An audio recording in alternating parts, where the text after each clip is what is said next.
À l'entrée de la ville réaménagée au XVIIe siècle, on trouve des bancs peut-être de part et d'autre de la porte du Portalet, en deçà ou au-delà du fossé, qui court tout autour de la ville, au pied des remparts.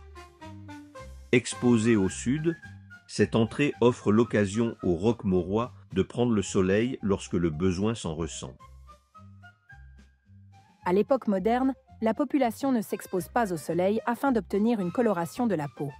Les canons esthétiques valorisent les peaux claires. Comme l'immense majorité de la population travaille à l'extérieur et bronze de facto, seuls les aristocrates peuvent préserver leur peau. D'ailleurs, parlant des moissonneurs qu'il avait pu observer dans les alentours, Racine les avait qualifiés de pauvres diables brûlés de soleil. Si la majorité de la population s'expose à l'astre des astres, c'est pour se réchauffer les journées d'hiver. Les méridionaux subissent alors un changement climatique dont ils ont eu conscience tant ces effets ont été manifestes. Ce petit âge glaciaire a eu des conséquences importantes sur la vie quotidienne, avec des hivers beaucoup plus froids certaines années, des mistrals glaciaux parfois, avec des glaces qui descendent le Rhône au XVIIe et XVIIIe siècle. Les habitants de Roquemaure ont dû s'adapter à de nouvelles conditions météorologiques. Celles-ci tranchaient avec celles connues par leurs ancêtres. Désormais, le froid mordait les corps avec une intensité inconnue jusque-là. Les maisons étaient alors de vraies passoires thermiques, si bien qu'une fois entrées, le froid refusait d'en sortir. Les cheminées pouvaient réchauffer ceux qui se pressaient à leur pourtour, mais n'avaient guère d'effet sur les autres pièces.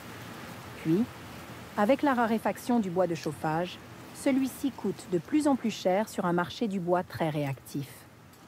Pour se chauffer gratis, les belles journées ensoleillées et froides, nombre d'habitants cherchaient des cagnards, c'est-à-dire des lieux exposés au soleil, susceptibles d'emmagasiner la chaleur et offrant un abri au vent.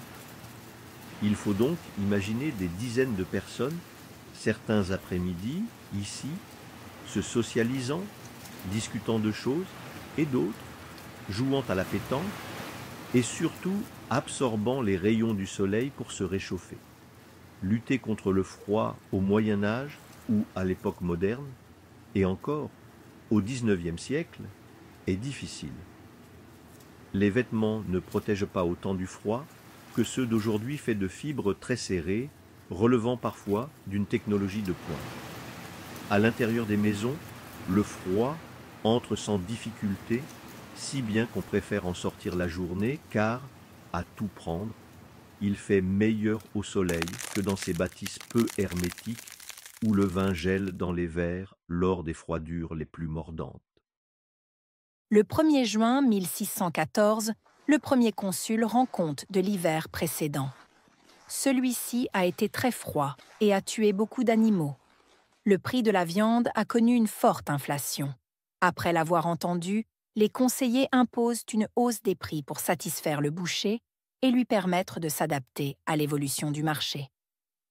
À la fin de l'année 1693, le 13 novembre, 70 grandes pièces de vin demeurent sur le port de la ville, car le mauvais temps empêche de les embarquer.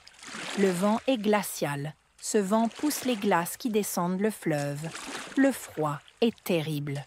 Les registres de catholicité, où le curé de la paroisse Saint-Jean et Saint-Jean-Baptiste enregistrent les naissances, les mariages et les décès, transcrit la mort de 8 enfants en novembre 1693.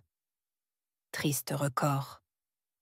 On mesure le chemin parcouru depuis cette époque qui voyait un enfant sur 2 mourir avant l'âge de 5 ans.